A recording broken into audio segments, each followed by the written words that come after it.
So where I would like to start tonight really quickly is I feel like we got we got 99% of how to calibrate a monitor finished last week, but then the most like important part at the end um, we didn't get to. This is a metaphor that my wife could relate to.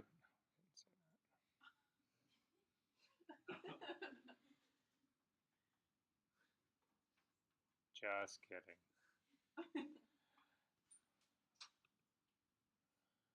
Okay, so again, this little puck thing called an i1. It's an i1 it's made by X-Rite. It's called an i1. It's made by a company. I just said that. It's a monitor calibrator. They make two different ones. They make one that's called a Color Monkey, and the other one that's actually called an i1. So Courtney, because you're the pro in all of this, what's your feeling in the difference between the i1 and the Color Monkey? My feeling is that they both do pretty much exactly the same thing. The Color Monkey is a little bit more idiot-proof. Oh, okay. Do you feel like it gives you the same, in the end, the same results? Yeah, actually we use a mix of the two when we're profiling the lab. Okay. So Well, so guys, maybe they've gotten the software together a little bit better, because I can remember a couple of years ago that the Color Monkeys tended to be a lot warmer than the i1s. It was just my gut feeling about that. But she does this. Courtney runs all this. She does this all the time. She would know. So personally, I'm going to still use the i1 because I went and got it. But if you can't, you're better off. Let me put it this way: you're much better off working with a calibrated monitor using a Color Monkey than no calibration at all. That's the way to look at it. And I'll point out, just so that you guys know, if you want, the Color Monkeys are available for in-lab use up at the main floor desk. And then if you want an i1, you can go down to the fourth floor at the media center. That's where those are at. Right. And then do you let the Color Monkeys go home with them or no? No, the Color Monkeys stay in. Okay, so the other advantage to doing the i1 is they'll let you take it home for 2 days. So if you've got something big like this at home that you don't want to like haul in here, that would be the way to go. Okay. So again, I've launched the i1 software. That software is on a thumb drive that sits right here in this little bag along with it. I'm going to click on display profiling. We went through this last week again. For me, I've got two options here because I'm connected to this projector. That's why when you typically would do this, you would only have a single option right here. You can leave all of this stuff at its defaults. There are reasons to go in and change some of this, but they have nothing to do with photography, so just leave this at its default. However, we also talked about the white point illuminant being at D65. You can see in this drop-down menu there's other options here, but D65 is what would be considered the standard for everybody. The luminance of this, again, is the brightness of your monitor. Now, we didn't get into this last week, but I sort of want to get into it right now. We're going to talk about a little bit more color theory. Hopefully at the end of the day, we're going to be able to get into a little bit of that.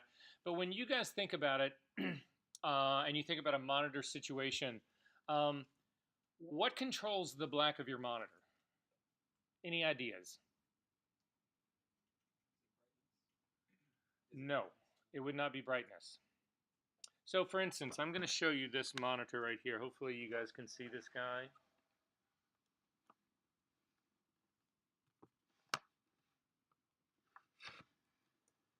Can everybody sort of see that? You can stand up and look over there, right? Okay, so monitor, right? How black can this monitor be? Anybody? 100% black. 100% black.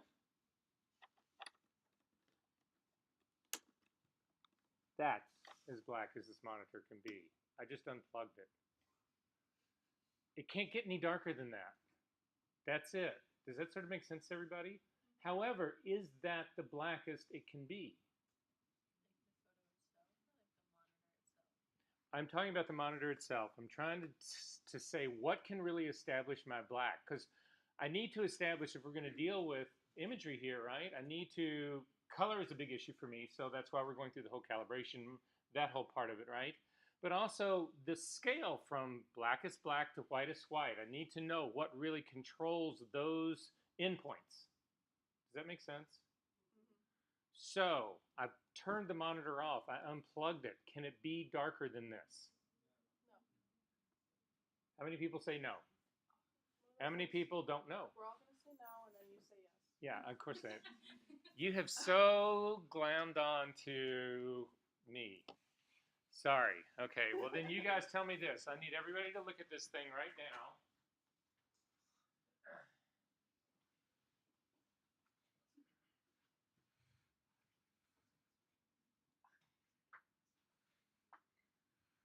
Is it darker? Of course it is. If I turned off that projector, would it be darker? Of course it would. If I closed that window, would it be darker? Yeah. Of course it would, right? So environment is truly what controls your black point. So as you guys move on through this whole process, if you really care about your editing in Photoshop, or you care about your editing in Lightroom for that matter, or any other program as far as that part goes, you realize really quickly that you have got to shut your environment down. You cannot let your environment change as time goes on. This is a classic problem that happens. Most of you guys are, well, I don't know where you are in the whole course of things here, but there used to be a place, our old digital lab used to be over in the 600 building. Did you guys ever see that space over there? Anyway, people would go in there and start to edit, and it was a beautiful room, but it was full of windows, and people would start editing in there in the middle of the day, and the room was really bright. And that had an impact on their black point of their monitor, what their images appeared, the blacks of their images. Then they would continue to edit into the evening, and the ambient light would drop down, and their blacks would actually get darker, and they hadn't done anything. How do you edit that way? Yes. What if you don't have like control of your setting? At least to be aware of it would be one thing, and then take as much control of it as you possibly can. So to another end, or to another point, do you guys think these monitors are like really reflective? I think they're like mirrors. I hate these monitors. You used to be able to get ones that had matte surfaces on them, but these things are just so incredibly shiny. Does that have an impact on your editing? Yeah. How so?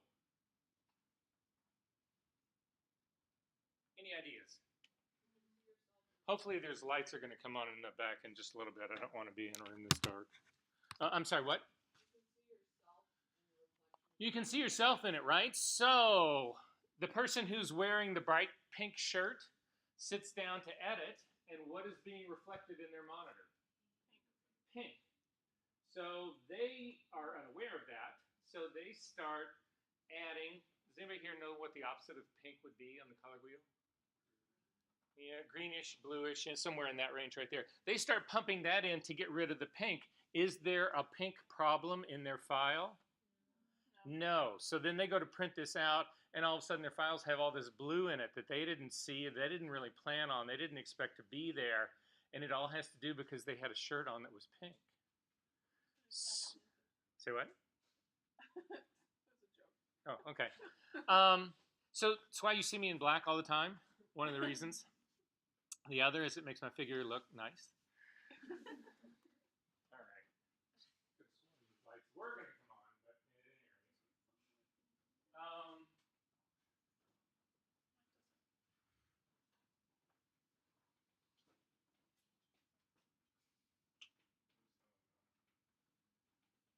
So we talked about what controls black. What controls white? The brightness. Now we get to the brightness. That is what's controlling your white point. How bright you crank your monitor up to be. Now, I can change the brightness on my laptop right here. You won't see a change on this screen, but that's what this little guy right here is all about. The luminance of it that we had that's set right here in this drop-down menu. Remember I said you want the brightness of your monitor to be somewhere between 120 and 140 candelas per square meter. There will not be a test on that. It's just a number you guys, though, need to remember, and then you need to remember to actually do your calibration part. So the next point down, again, we talked about this, leaving the tone curve response at its default with a setting, a gamma setting of 2.2. Again, what that really refers to is the shape of a tonal curve that is put on your monitor to make it appear more like human eyes appear. Monitors on their own tend to be incredibly flat. They're give you a linear response. Your eyes are not linear. So this curve corrects it so that the monitor looks at or shows you an image the way your eyes see the world. And then finally, we talked about turning off all the ambient light control, smart adjustments, all this kind of stuff. We talked about that. So is everybody good on this part so far? Good? Okay. So then I'm going to simply hit the next button. I'm going to then say start measurements. We talked about what that was all about. It's going to walk me through what to do here. So I've got my monitor tilted back. I've got the weight in the right place. I'm going to click on this and put it so that it hangs on my monitor. If you have no idea what I'm doing and you want to come stand up here and look at it, you're welcome to. What's interesting is this, is they've put so much tape on this thing, it doesn't want to let this puck lay flat on my monitor. So just bend it. Okay, and then hit next again.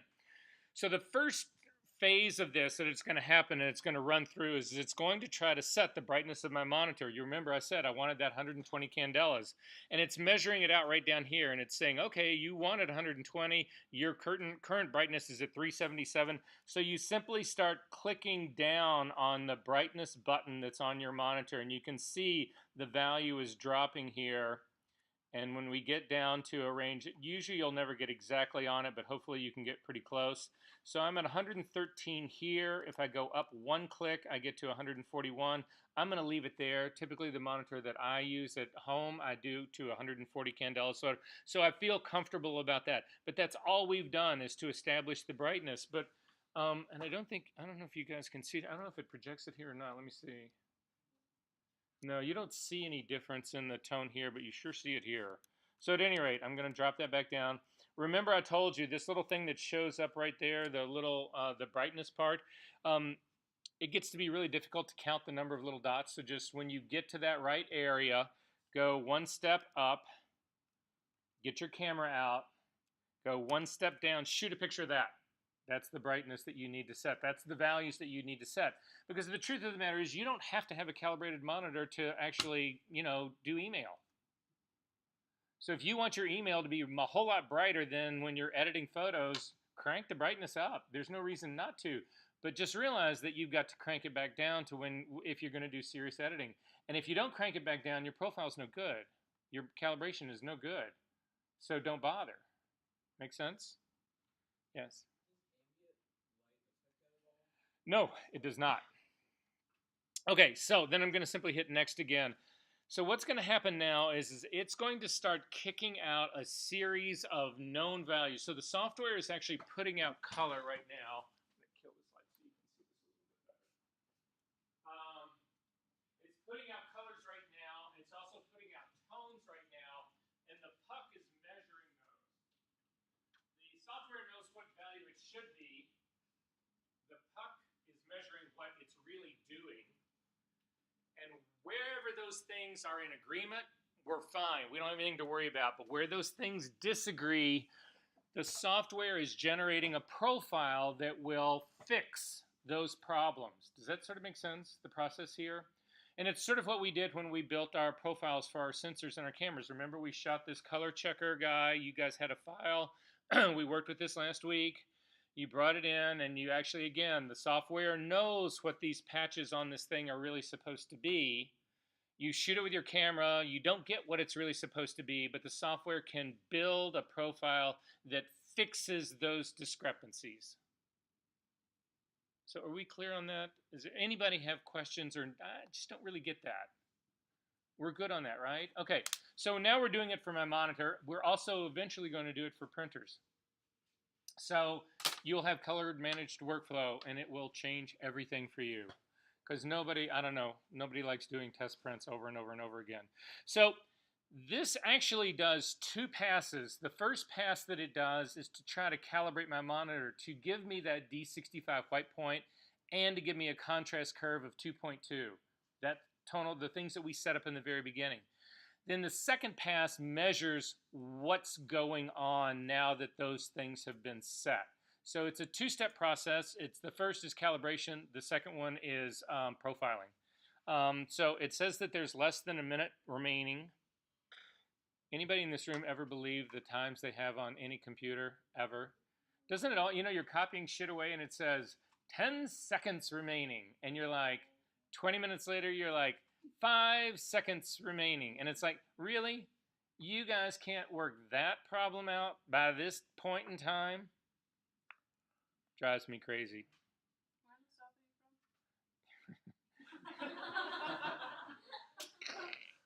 Kentucky.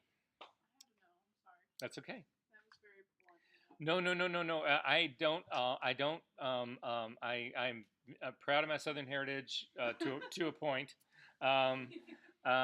Usually it doesn't come out until this is really funny. You would say this. Usually the only time my accent still really comes out, because I haven't lived in the South in 30 years. It comes out when I get either really tired or really drunk, or I get around people who are from the South. Because then you fall into it again. So anyway, okay, I'll hold that thought. All right, so we've gotten to the end of this. So this is the part that we had gotten to last week that we didn't finish. So it says, take this thing off and then go ahead and cover it again. It just protects that little lens thing, so it's just a good habit to do that. Click on the thing that says next here. This is what I wanted to show you. So see all these little squares up here?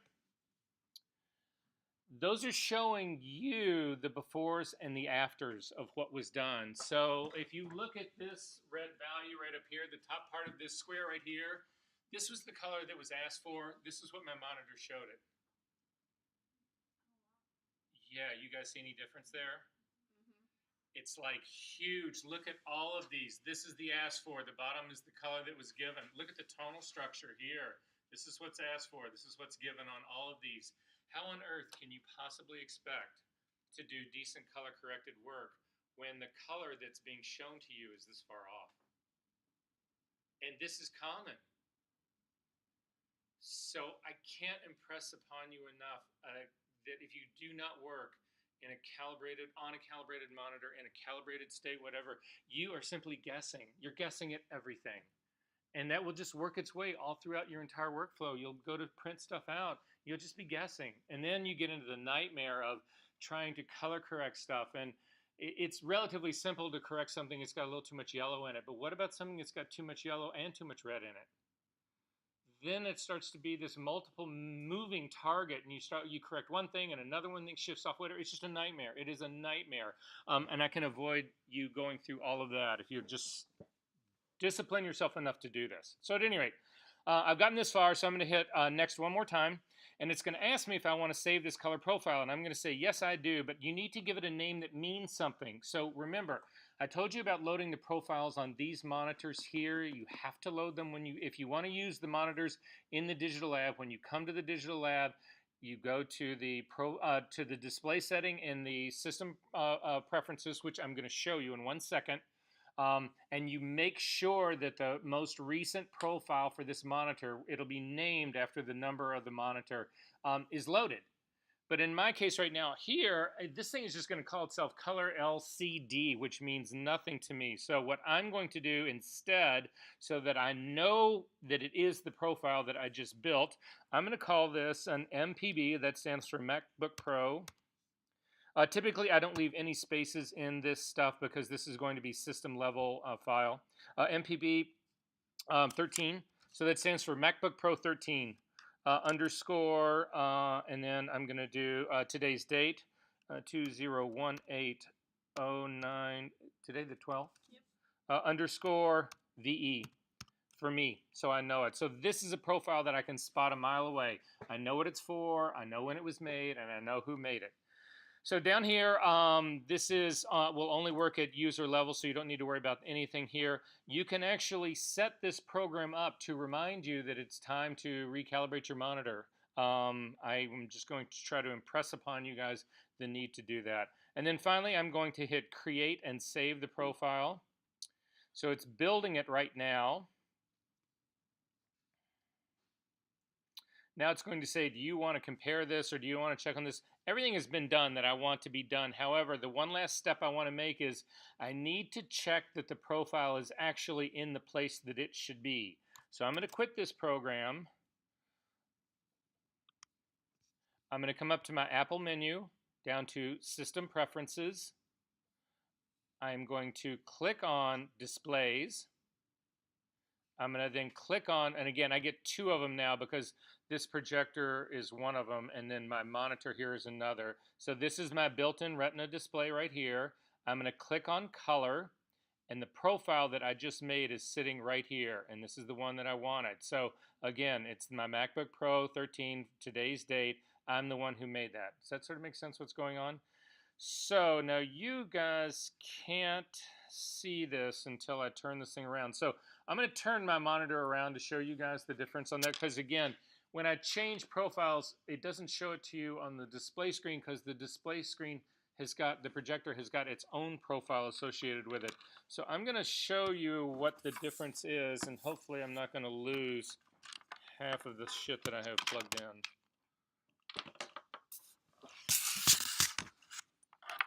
So can everybody sort of see this?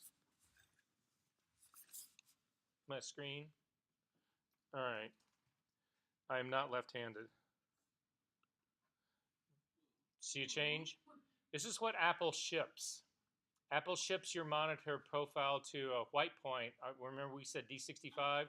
They do one that's closer to D9000, which is the color you would have if you were on the top of Mount Everest on an incredibly bright, clear day with snow all around you. It's incredibly blue. It makes things look sharper and more saturated in color. That is the corrected profile. So you guys see that jump? How on earth can you work and expect predictable results when your color is that perverted and that off? It can't be done. So anyway, I will get off of my soapbox now. So the next thing that I want to do, did you guys, I sent out a couple of emails. Did everybody manage to bring their cell phones with them today? Has anybody tried to actually get your images off a cell phone into Lightroom? Yeah. How did it go?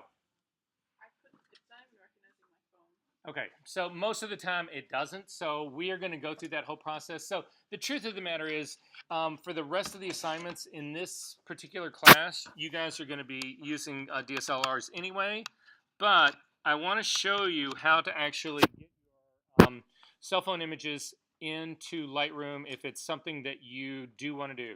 So what we're going to do is we're going to go through the process of doing this. I'm going to show you how to build a catalog of that stuff. I'm going to show you how to then export that catalog because it's what's going to be due for the assignment. I'm going to show you how to upload it as an assignment. And then we are just going to break up into a really smaller set of informal groups. People are going to show their work to their group members just to get some quick feedback. It's not going to be full-blown critique.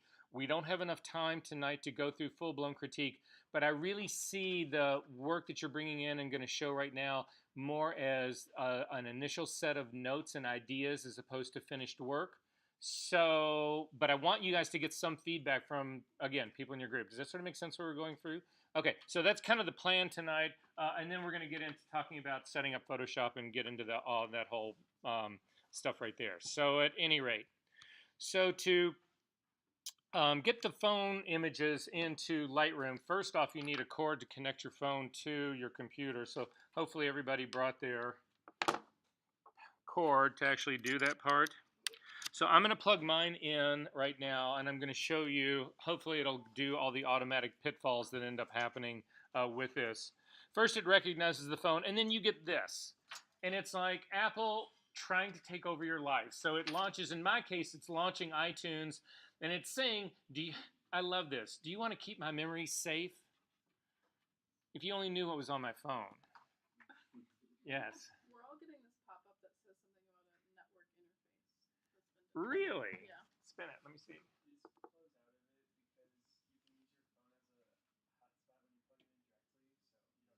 So don't worry about it. Hit cancel. I can show you how to do hotspot later. Okay, but anyway, for me, I don't want Apple keeping my memories. I don't want any of that kind of stuff, whatever. So I'm not going to start that import. I'm not going to upload it to the cloud. I'm going to say never for this device. So now it's trying to actually do a syncing thing with my phone and all that kind of stuff. The long and the short of it is you don't want to do any of this work in iTunes. There's a different program you want to do this in. So to get to that program, because you need to get to the photos that are actually on your phone. So to do that, the first thing I want you to do is to make a blank folder on your desktop. So I'm just going to hold down the Shift key, hit the Command key, and hit N for new. It brings up an untitled folder. Or go up to the File menu and come down and just do New Folder. Either way, you'll get one. I'm going to then name that folder iPhone Photos.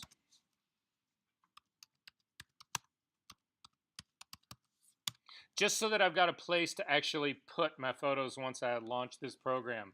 The next thing I'm going to do is I need to get to my application folder. So for me, again, this is something that's a little bit confusing to people when they initially see this. My Macintosh hard drive, which is what you guys are usually looking at, is called boot drive. That's what I call all of mine. So, but for you guys, it's going to be on just your regular hard drive. You need to go to the application folder. In the application folder, if you go down to the eyes, you've got this thing right down here called image capture. This is Apple software. If you double click on that, you hope and pray that it's going to show you your phone right here. Any luck? Did you search I to find it? No, it just registers it automatically. How about the rest of you guys? Who's... Oh, we good. All right, you good? So did everybody find their phone? Okay, if you simply click on your phone, it's going to say, in my case, unlock your phone. So again, you just need to go to your phone and type in your key code or put on your thumbprint or do whatever it is else that you need to actually do.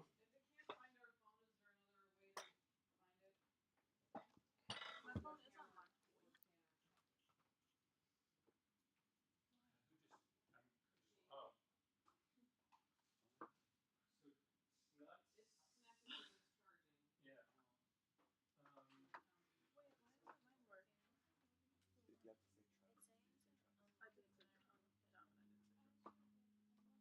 We'll check this out.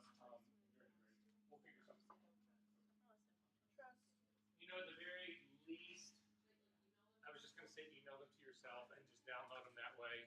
And if you can start the email now, it'll probably be easiest. So that's actually a good call, guys. If you, for whatever reason, you cannot get this to work, you can always email the images to yourself. That gets to be a real hassle doing 20 images, but nonetheless, yes. Oh, airdropping, that works as well. However you want to get them on there, works as well. So for me, anyway, I'm going to scroll down to the bottom of mine. I'm just going to grab, oh yeah, yeah. I'm going to grab 2 bottles of wine because I have them. I have no idea why I have these exact pictures, but nonetheless, I'm going to grab these 2 pictures right here. In your case, what I'm asking you, what I would like you to do is import everything that you shot because it's going to make it easier for you to then do your top picks. If you've already done your top picks and you know which ones those are, then just import those guys because I don't really care about you having this stuff in your Lightroom catalog. That's not really the goal of all of this. Does that sort of make sense? Okay, so at any rate, I've got these 2 guys that are right here. It's going to ask me where I want to import these things to. If you click on this drop-down menu and say down at the bottom, Other, you can navigate to your desktop where you just built that folder that says iPhone Photos. So in my case, it's this one right here. And I'm going to choose that. And then I'm going to say import. And instead of saying import all, you would just import the ones that are you're selected, unless you want to import your entire phone, which you could do. But in my case, I'm not going to do that. I'm just going to hit import. And you'll see a little, well, that possibly went that fast. I have doubts about that, but I'm going to look to see. So then on my desktop, in my iPhone photos, here are my 2 images off of my iPhone. If you accidentally imported it to pictures, then here's the best solution to that. So go to your Finder, go to your Pictures folder. There's going to be shit scattered everywhere. So everybody look at this screen really quick because this is a great trick. If you come up to this little icon that looks like this, it's supposed to look like, I have no idea what it's supposed to look like, but it's this icon. If you click on this drop-down menu, you can do Date Added, and that will take everything that you just dumped in there and put it at the very top of the screen.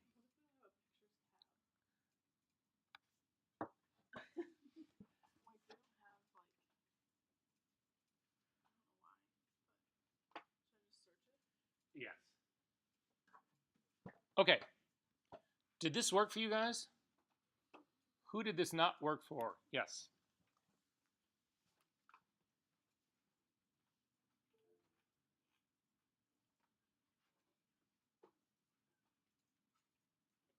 Nothing. Then email those pictures to yourself and get them off your email. Or can you show him how to airdrop?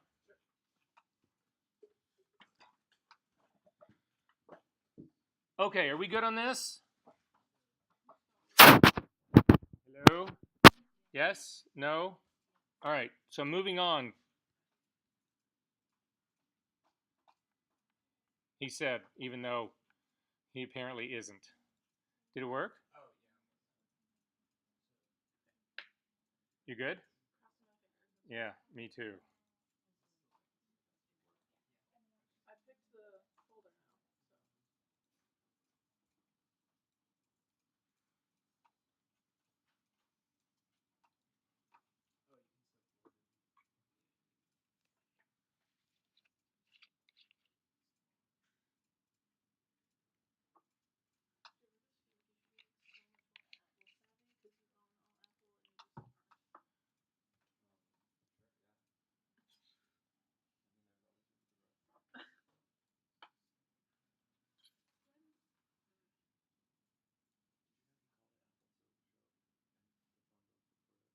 Okay, I'm moving on. Are you okay with that, guys?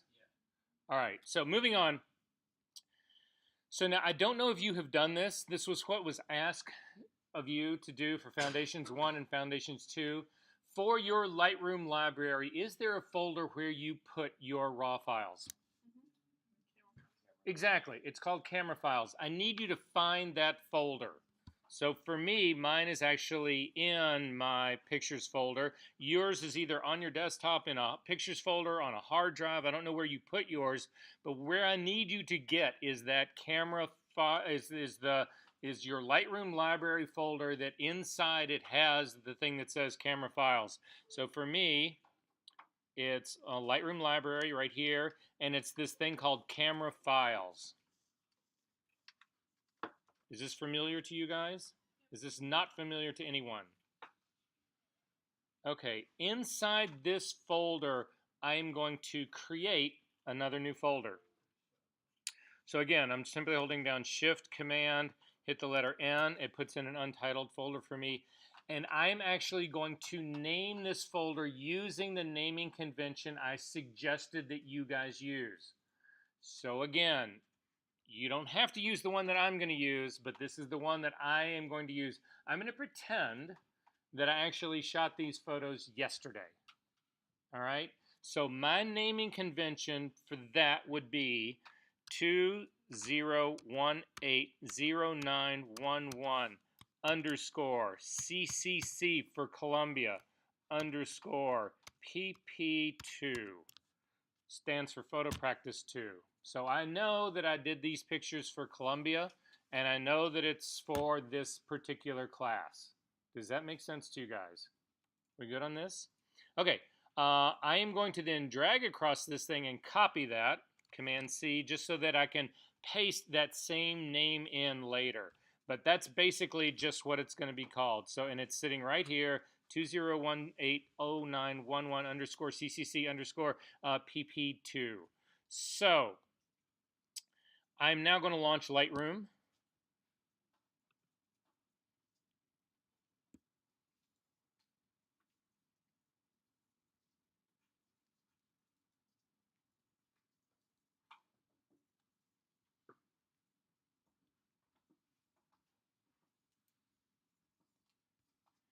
And when Lightroom finally gets up, I'm going to import those files. So to do that, you can come up to the File menu here and come down to Import Photos and Videos. I am then going to navigate to the iPhone photo folder that is on my desktop. So again, for me, it's in my boot drive, in my user folder, under me, my user, Verser, on my desktop, and right here is iPhone photos, and I'm going to click on that, and my 2 photos of the wine bottles are sitting right there. So you guys should have your pictures available to you. Did this work?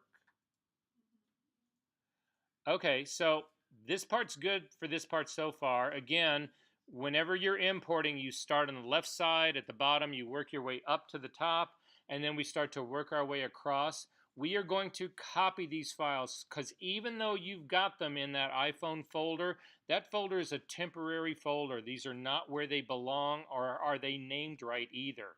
So I am going to copy these, which is going to make a copy of your JPEG files and put them where we say we want them put. So I'm going to go ahead and say copy on this. Then as I continue to work my way across, it's going to say, where do you want to put these things? And right now, I just built the folder that I want them to be in, so I know it's not picked here, it's not there yet. So I'm going to click on this drop-down arrow right here, and I'm going to say Other Destination, and that lets me navigate to the folder that is inside my camera files. This is the one that I just built right here. Again, it was from my shooting for yesterday, this 2018 0911 CCC _PP1. So I am going to choose that folder. So now the destination part is correct. Several more things I want to do first though. Down here in file handling, I'm going to leave standard previews to be built, but I'm going to add build smart previews. And the reason I'm adding this is because this is what you're ultimately going to turn into me, is a catalog with these smart previews. So we might as well build them now. It just makes things go faster. I don't want to import suspected duplicates. I do not. This would be actually designed to make a backup right here. This is a poor way of doing that. Bridget actually sent me an email from class last week saying, can you please show us the real way you should be doing backups? And I am going to do that tonight as well. And it sure is not this. So as I work my way down here, file renaming, we are going to rename these files.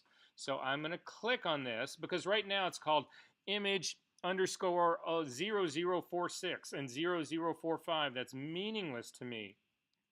So I am going to check the box that says rename files. Under the template, I'm going to click on that drop-down menu and I'm going to say I want to edit this thing. So it'll bring up the editing dialog box. I'm going to erase everything that's in this box so that there's nothing in there right now. I am then going to simply paste in the name that I copied originally. So remember, when I copied that the name of my shooting from yesterday, if you didn't do the copy step, that's fine. Simply type it in again right now, 20180911 underscore CCC PP11, and then I'm going to add to this name. I'm going to do another underscore here. Sorry. Underscore here, and then down in the numbering area right down in here, you have got import number, you've got image number. This is the one that I actually want. So I'm going to click on insert image number, and it will put the image number in here. There's also a drop-down menu that exists in this. If you click on that drop-down menu, you see you can actually change the frame count. So if you were, in my case, I've only got 2 frames that I'm doing here, whatever. I could get away with a 2-digit frame, but for me, I always stay with a 3-digit frame. It just works out better for me. And so that's what I'm going to do right there. And then the last thing that I wanted to do, in my case, oh, these are JPEGs anyway, so it doesn't matter. So I'm going to say done to this. And then if you look down here at the bottom, it will show you exactly what it is going to call this. So again, this is the sample names, and that's what I want this to actually do. I'm going to leave the extension as it is. The extension is JPEG. Even though it shows in the sample here raw, it's just leaving the extension as it is, which is what I want. I want it to have that JPEG extension on it. Then finally, as I continue to scroll down here, during import, I wouldn't apply any development settings on this. However, I am going to click on my drop-down menu here. Remember last week, we actually made a copyright template right here. If you didn't make it last week, we can make another one right now. We can actually say new in this. It'll bring up this. We would call this again a 2001-8 copyright. To get the copyright symbol, hold down the Option key and hit the letter G. Anyway, copyright, and I'm just going to do this as VE, otherwise I can't make any, I've got so many of these copyrights that are all the same. So at any rate, that's just what I'm going to name my guy. The place that where you want to put in your copyright is right here. It's highlighted in red. So again, you would actually call this copyright, sorry, Option G to get the copyright symbol, Versa Engelhardt, 2018. Copyright, again, we talked about this last week. You don't need to fill in status or usage rights. You could also fill in a whole lot more information if you wanted to, but this is enough for us right now. I'm going to go ahead and say create that. It will load this in your drop-down menu. You can always go back to it again. So that's where that is right now. Then finally down here, in terms of the destination, the final things that we need to set, it's actually flagged the file, the folder that I want to put this in. It says it right here. You do not want to put this into subfolders, and you do not want to organize this any other way except that all of them to go into one single folder. And so don't add original folders, don't add dates, just say into one folder, and then click on Import. And this should do the import for you. And in my case, boom, there are both of my files. It says that my smart previews were built, or they already existed for these two photos, and I'm going to say, okay, thank you very much. So, who has this worked for? Or who has this not worked for? Excellent. Okay, so a couple of last things to do that you need to do in here. The first is that you need to actually go through and flag the ones that you are going to be your top picks, because if you shot 100 frames, I don't want to see 100 frames. I want to see your 20 top picks. So to do that, again, you would go through and sort these guys. So who in this room does not know how to keyword sort, color code, label, all that kind of stuff? Are you all good on that? Okay, so the way I basically, the way I do mine, I think these thumbnails are too small, so I click on the bigger view right here. If you look down here, these icons, I click on the bigger one so that I can actually see what's going on in this. This is really good champagne. That's what these are. So anyway, just so you know. Anyway, if you want to do star ratings, which is typically how I do my initial edit, what I will do is I'll go through and I'll pick, okay, so how many people in here do star ratings? Okay, do you guys, in your life, is 5 better than 1, or is 1 better than 5? 5's better than 1. Okay, everybody in the world says that. Don't ask me why, but for the first 3 years of editing my stuff, 5 stars was worse and 1 star was the best. Anyway, okay, so all right, so you know the system. So you can go through and you simply need to hit the keys up at the top, your number keys, to actually assign it a 1 or a 2 or a 3 or 4. If you mistakenly hit 1 and you want to get rid of it, you assign a 0 to it and it'll get rid of it. You can also do color tagging. That's what these little colors are right down here. So I can tag one as green, or I can tag one as red, that kind of stuff. What I want you to do is go through and do your top 20 picks. Now, I think I said somewhere in here that I also want you to color code those guys. You don't need to do that part. I just want you to do your top 20 picks, though. And once you have those, you need to filter this so that you see those top 20 picks. Because again, I don't want you to build, I don't want your entire collection of what you guys shot. I just want the top 20 picks. So, is everybody good on this?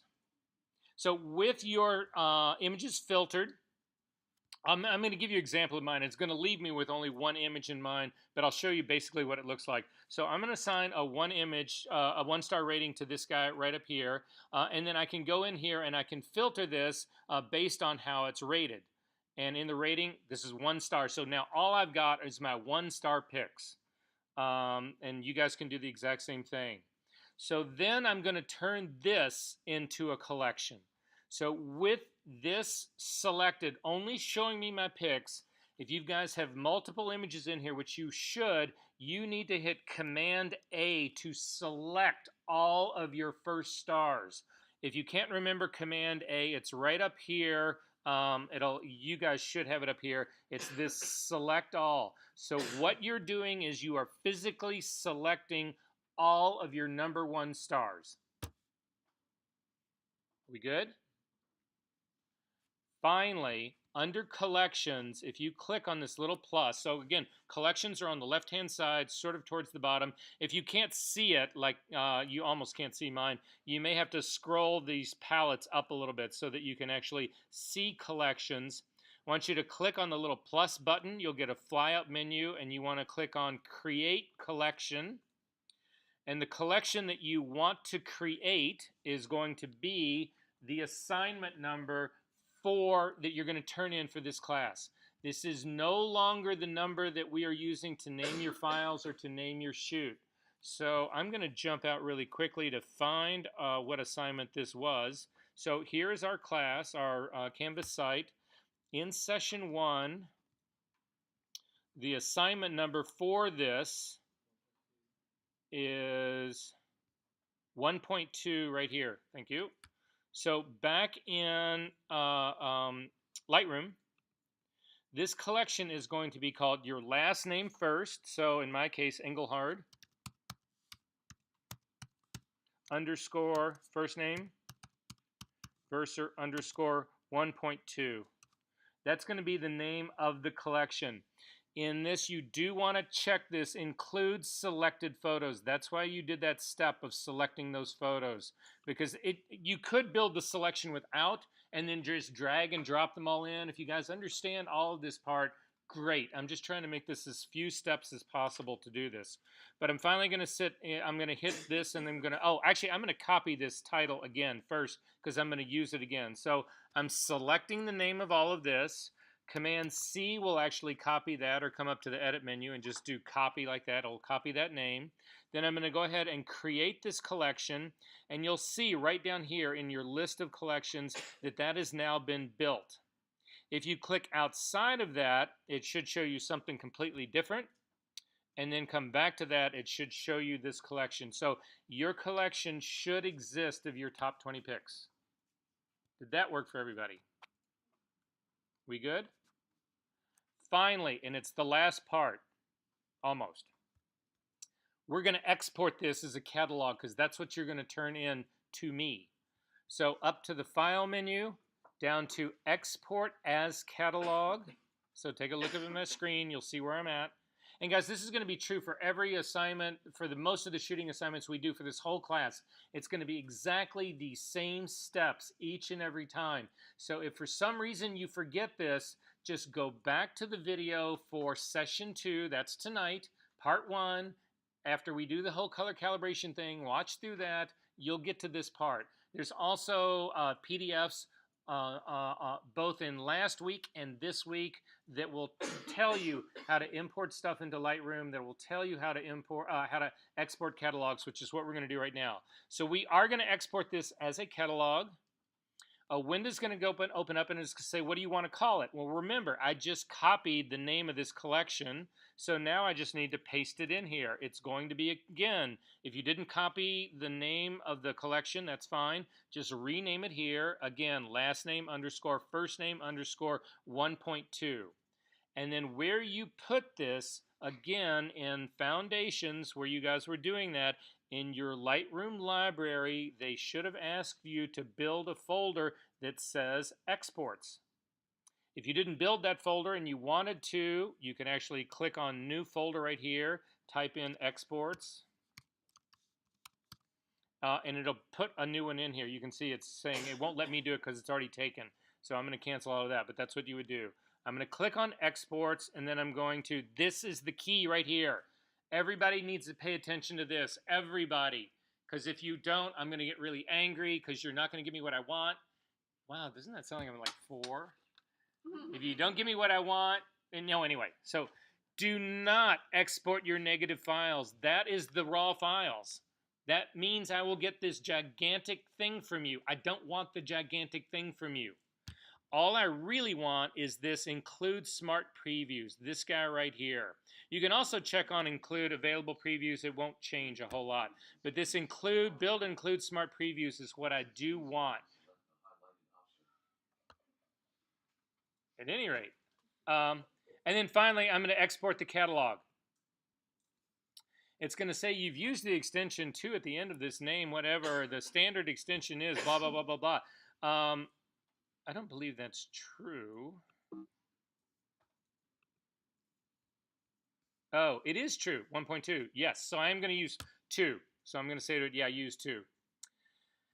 And it's going to build the export catalog, and that should have worked now. So now I'm going to go look at it in the Finder. So I'm going to click on the Finder. I'm going to go to my picture folder. I'm going to go to my Lightroom library. Inside my export catalog folder in here, it's sitting right here. This is what I need you guys to give me, is this thing right here. But there is a problem with this thing right here. And you can see it's right here. It's not one single file. That's all you can put up on to Canvas. Canvas will not take a folder, and it won't take individual files like this. So instead, you need to compress this. Yep, it's the zip thing. So it's the last part of this. To actually do that, activate the folder, simply click on it. If you then click on this little gear right here, you can come down and you can say compress Engelhard _ Verser _ 1.2. That's one way to get there. The other way you can do it is if you have a 2-button mouse, you click on the right button and click on the drop down, and you'll also get that readout. If you're like me, though, and you don't have a 2-button mouse, if you hold down your control key, that's if you look at your keyboard, your space bar is at the bottom. Just to the left is the command. Just to the left of that is option. Just to the left of that is control. If you hold down the control and click, you will also get a drop-down menu, and you will say compress Engelhard into this. It will build it into a zip file. You see it's got the little zipper on it. This is what you will then upload into Canvas for me, and I can then see it. Are there questions about this so far? Then the final thing to do, and your screen's going to look different because I'm not a student, but if you go to our Canvas site, so I'm going to click on Chrome, I'm going to go to our Canvas site. I'm going to see if I can emulate what it'll look like for you guys. So I'm going to go to, I can do a student view on mine, and hopefully that'll give me a screen that'll look more like yours. Again, I'm going to click on our session 1. That's where the assignment is. I'm going to come over here to the assignment. Again, it's the assignment 1.2 right here. I'm going to click on this. It'll open up a screen that lists what the assignment is, and right up here at the top, you should have a button that says Submit Assignment. If you click on that, it will offer you to upload a file, which is exactly what we want to do. So down here under File, Upload, again, right above this, I'm giving you all the instructions about how to do this, is we are going to choose a file. So again, I'm clicking on Choose. I'm going to navigate to that very same folder that we just dealt with. I'm going to find the zip version of that, the single image, not the folder, but the compressed zip version of that. I'm going to open that. If for some reason you had another file that you wanted to send, you would actually click on this Add Another File. But in this case, I don't, and I would then simply click on Submit Assignment, and you are done. Are there questions about this? Are we good? Fabulous.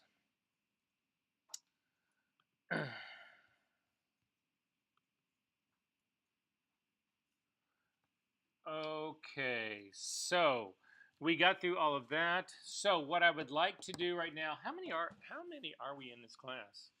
1, 2, 3, 4, 5, 6, 7, 8, 9, 10, 11, 12, 13. I think there's 18 of us. So do me a favor. We are going to then just meet in groups of 3. I need you guys to show the other 2 people in your group the work that you did last week. I need an intelligent, albeit brief, conversation about what you find interesting, what you don't find interesting. You guys know how to critique, right? Anybody in this room not know how to critique, feel that they're no good at it or never been, or you guys have experience, right? Okay, so what I'm going to do is I'm just going to start here, and if you can, just run your way down. Just you three guys, then you three guys, you three guys, you three guys, you three guys, and you three guys. That's the teams. Are we good on that?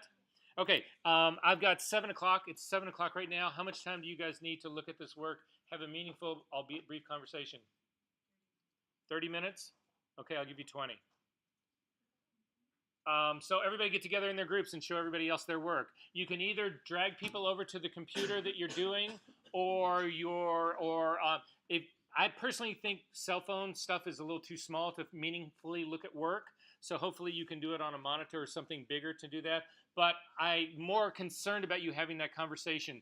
So again, the people who are showing the work, just a quick brief description about what you find that you are interested in, and then other people comment. Are we good on this? Okay, I'm going to turn the lights on. Wait, there's no reason to turn these lights on. Okay, so everybody get together in their groups. Again, first three right here. You three guys over here. You three guys right here. You three guys right there. You three guys right there. And you three guys right over here.